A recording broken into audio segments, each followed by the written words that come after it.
Meet Darius. Darius just dropped his best song. 3 months in the studio, real money on the mixing, he's proud of it. And honestly, it's hard. He goes online, finds a service that promises 10,000 streams in 7 days. Guaranteed. Playlists included. The price? $300. Darius thinks about it for 4 minutes and clicks pay. 7 days later, 10,000 streams. Right on schedule. Darius opens Spotify for artists. He checks his listener locations. Kazakhstan, Indonesia, Bangladesh. He checks his average stream time, 8 seconds. Not the 30 seconds Spotify needs to count it as a real stream.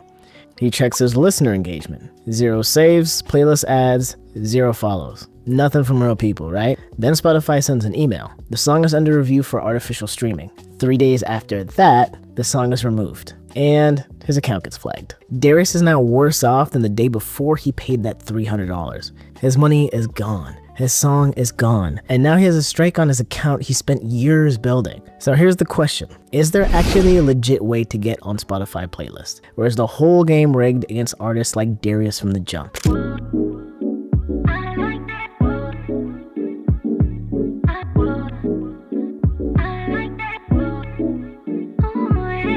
I'm Muyinza.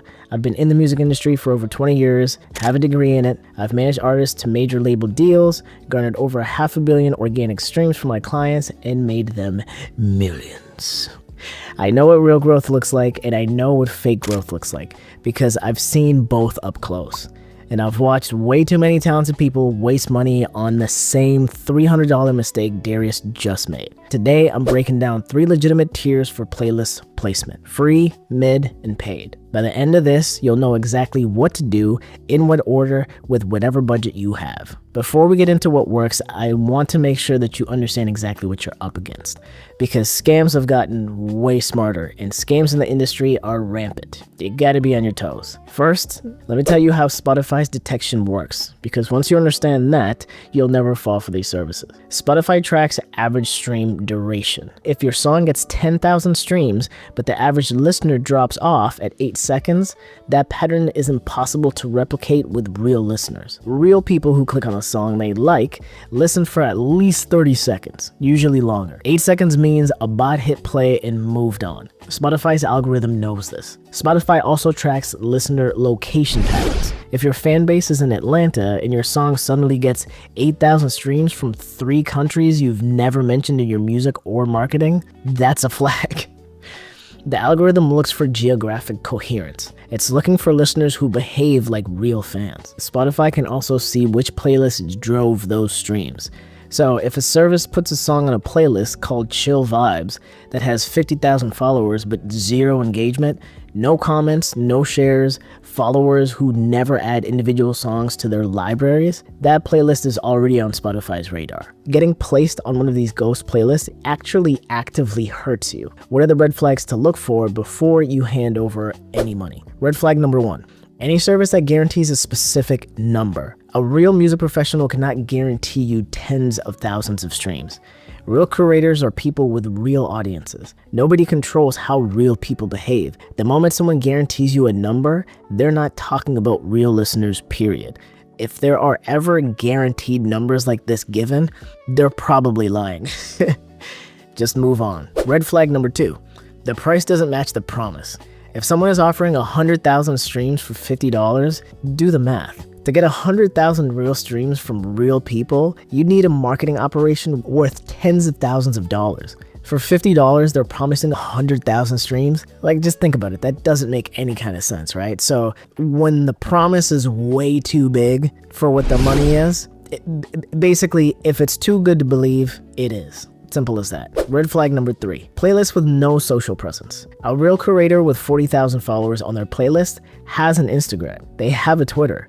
They post about the music they add. They have a personality. If you can't find the curator anywhere outside of Spotify, those followers are probably fake. Red flag number 4. No way to see the curator before you submit. Legitimate platforms show you who you're submitting to. Scam operations are a black box. You pay something happens, and you never know what. That's just how it is. It's just give us money and something will happen. If you can't see how the in-between happens, run. Get out of there. Now, what actually happens to your account when Spotify catches bot streams? The answer comes in 3 stages. First, they remove the song. Simple as that. Second, they send a warning to the distributor. DistroKid, TuneCore, CD Baby, Lander, whoever you're using. 3 strikes in some cases and your entire catalog gets pulled. Sometimes less. And of course, worst of all is your account gets flagged.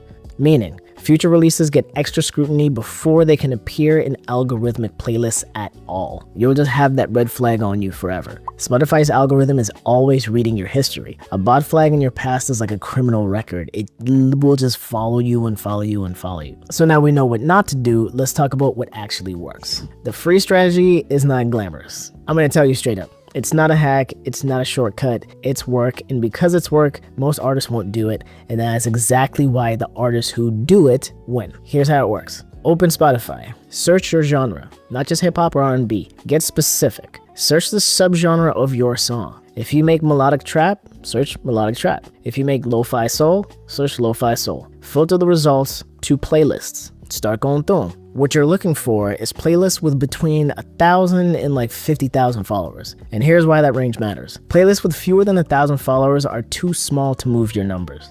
Playlists with more than 50,000 followers are usually managed by bigger organizations that have strict submission processes. We'll get to those in a minute. The 1,000 to 50,000 range is where independent curators generally live.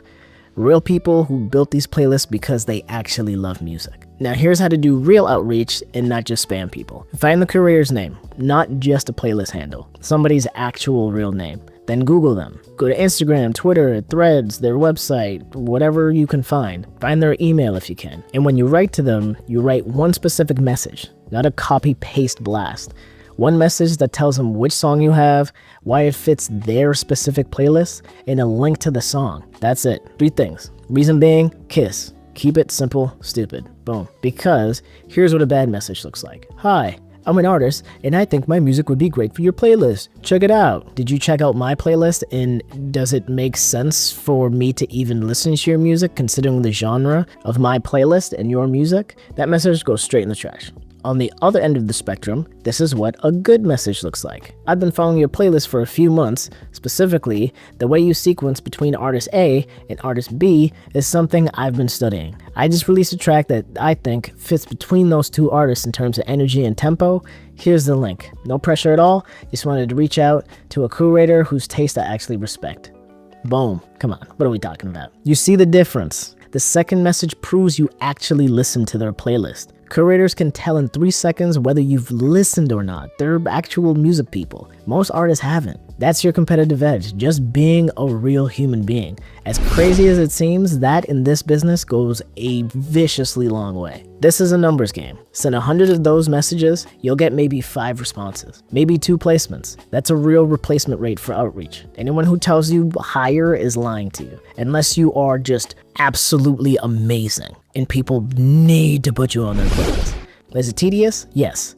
Nobody wants to do it. That's why people who do it win. Stepping up from there, we continue upward to still manual, but manual paid. The difference between this method and something like SubmitHub really is the difference in time, accountability, and money. SubmitHub is a credit-based submission platform, right? You buy credits, 1 credit is typically around 50 cents, and you use those credits to submit your song to curators who've opted into the platform. Now, what's different about SubmitHub is that curators on SubmitHub are required to listen to at least 20 seconds of your song before they can decline it, and they have to give you feedback, not just a pass, an actual reason, which is nice.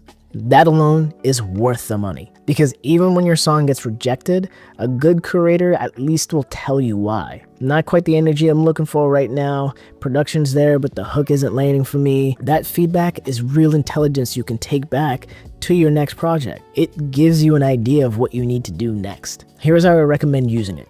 Set a budget of $20 to $25 per release. That's enough for about 40 submissions depending on whether you use premium or standard credits. But don't just spray credits at every curator. SubmitHub shows you curator data. You can actually filter by certain things like genre to make sure that you're submitting to curators that make sense. You can see curators' acceptance rates, their average response time, and the genres. Submit to curators who accept your genre, and prioritize curators with acceptance rates above 10%. It means they're actively adding new music, not just collecting submissions, which some people are.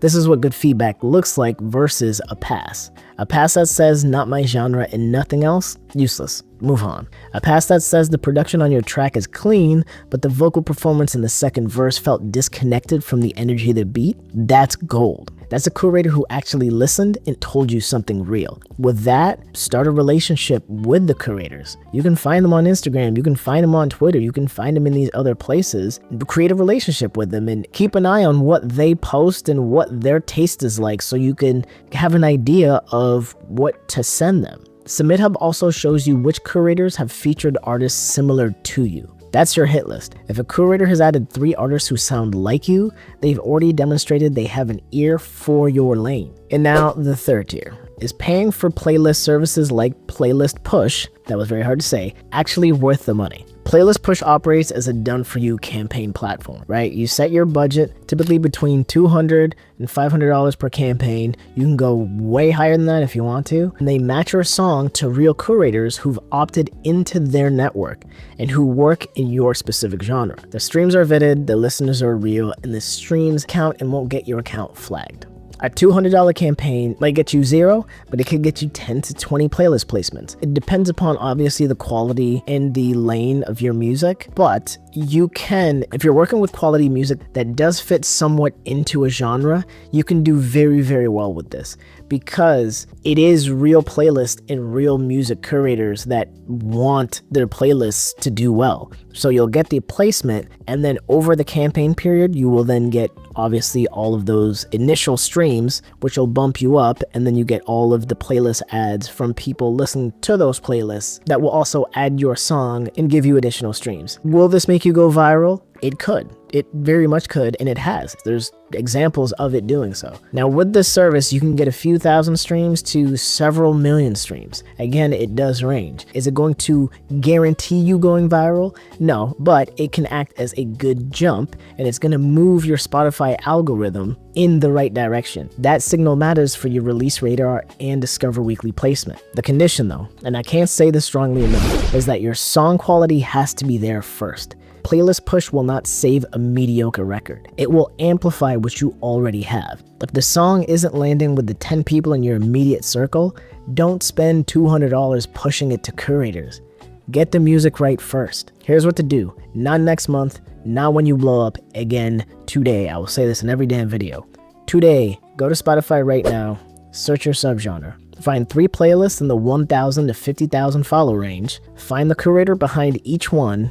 Write down their name and contact information and start there. Just 3 and reach out. And this week, write and send those 3 outreach messages. Make each one specific. Follow up on day 5 if you haven't heard back. Then this week, write and send those 3 outreach messages. Make each one specific. Follow up on day 5 if you haven't heard back. At the same time, create a Submit Hub account and load $20 in credits. Identify 10 curators who match your genre and have solid response rates and submit. Then in the next 30 days, track every response, every placement, every piece of feedback. If you're getting consistent passes with the same kind of feedback, that tells you something about the song. If you're getting placements, build on those relationships. So do the social follow-up, reply to curators who placed you, share their playlists on your social. Be a real person in their world. They're gonna promote your music, so promote their playlist. They're helping you out, help them out. The better their playlist does, the better they get paid. So is there actually a legit way to get on Spotify playlists? Yes, I just gave you 3 of them. Do-it-yourself outreach, that takes time, but costs nothing. You have the Submit Hubs out there, and there are many others, which cost $20 to $25 and give you real feedback. And then you have services like Playlist Push, which do cost more, but they deliver real curator placements when your music is ready for it. None of them necessitate you spending gazillions of dollars if you don't have them, but they're all ways to get your music in front of more people, grow your fan base, and get you closer to more of those true fans. And if you noticed, none of them involve paying $300 to someone who guarantees you a number. That's a scam. It will always be a scam. I've managed campaigns and managed campaigns that drive hundreds of millions of streams. I have also watched artists spend down payments on houses, amounts of money on bot services, and then wonder why their account got nuked. The difference between those 2 outcomes is always the same thing: understanding how the system actually works before you spend the dime. That's why I built APRT. So independent artists have access to real systems, real knowledge, and a community of people who are building the same way you are. Not vague advice, actual strategy. Comment playlist down below right now and I'll send you the playlist strategy checklist. Exactly what I use to evaluate a playlist placement opportunity before we commit budget to it. I'm Muyinza. Let's build. Peace.